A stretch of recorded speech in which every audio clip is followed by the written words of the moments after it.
Domestic abuse and controlling, coercive behaviour is the invisible harm that is all around us. It can happen to anyone, no matter your age, your gender, your job, or even your rank. Silence is its ally, making it stronger and harder to get away from its grip. How can I be so certain? Because I was a victim. This is the first time I've spoken openly about my experience, and I do so in the hope it will start to end the silence. And I hope you will realise no one is immune, and it's happening now to those around us.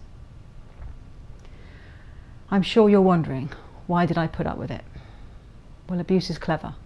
It creeps up on you, and it hides behind many faces.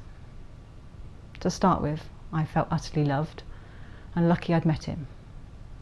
I was simply bowled over by affection, and if I'm honest, I was grateful for him looking after me. When he bought me nice clothes to wear, I blocked out the comments that what I had been wearing was ugly. He was doing this for me after all. He loved me. Coming home late after daring to go to the gym after work, I was met with awful silences and a withdrawal of affection. After a time, it was pointed out how I was being selfish, and if I loved him, I wouldn't choose to spend time away from him. Guilt was weaponised against me, until finally I stopped doing all the things I loved. My friends were no good for me either. One by one, their flaws were pointed out, how they were taking advantage of me, how he had heard them say derogatory comments about me, and that I couldn't see it because I was too nice. It left me confused and feeling vulnerable. Why couldn't I see how my friends were being so awful to me? I kept making mistakes that made him angry, running out of wine, leaving the wrong door open, being late home from a shift, or not answering the phone when he rang. I was terrified of him seeing me speak to a male colleague. I would get an awful sense of dread on my way home. What would I come home to, Jekyll or Hyde? Of course, it wasn't every day. There were good days and weeks when I relaxed and I thought it was all in my head and that I was just imagining it all. I can only describe it like I was living my life on a roller coaster, blindfolded, never knowing what to expect. I was left questioning myself and in an almost constant state of emotional turmoil. Slowly, the realisation began to sink in.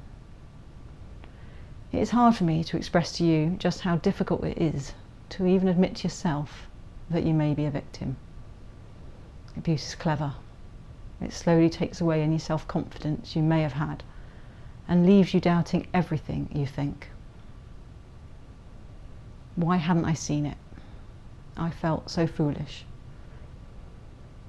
But worst of all, I felt utterly trapped. Domestic abuse erodes any belief you have in yourself, and it slowly isolates you, until one day you look around and realise you are all alone. I'd become paralysed with fear. I knew I couldn't go on like this, but I was too frightened to tell anyone. After all, I was the happy, strong, acting inspector at work, and I didn't want anyone to see me in a different light. The feeling of shame and embarrassment was just so overwhelming. The decision to end the relationship came at the lowest point, when the words became threats and more. I don't remember what I said when I called 999. I was probably just a sobbing mess. But they came, and they came quickly. My overriding memories are not what was said. All I'm left with is how they made me feel. I was reassured by the gentle and kind words of the call handler. I was grateful for the professionalism and confidentiality of the officers. And I was treated with dignity and unquestioning support by the IDVA. However, it was still a secret. No one knew. Not my friends, not my family. Silence was still gripping me and giving the abuse power. I chose to tell a colleague and my supervisor. I did so, not because I had to, but because I trusted them implicitly. They'd always given me time. I knew they cared about me, and they showed it in all the little ways that mattered. I was always put first. It was the best decision I've ever made. There was no why, no judgment, just unwavering support and belief. They will never truly know the difference they've made to my life. I share this with you today, and I hope it helps to break down the wall of silence around domestic abuse. We are not immune. There will be colleagues around us today living in abusive relationships, and we need to be there for them. Are you the type of supervisor or the team member that you could reach out to?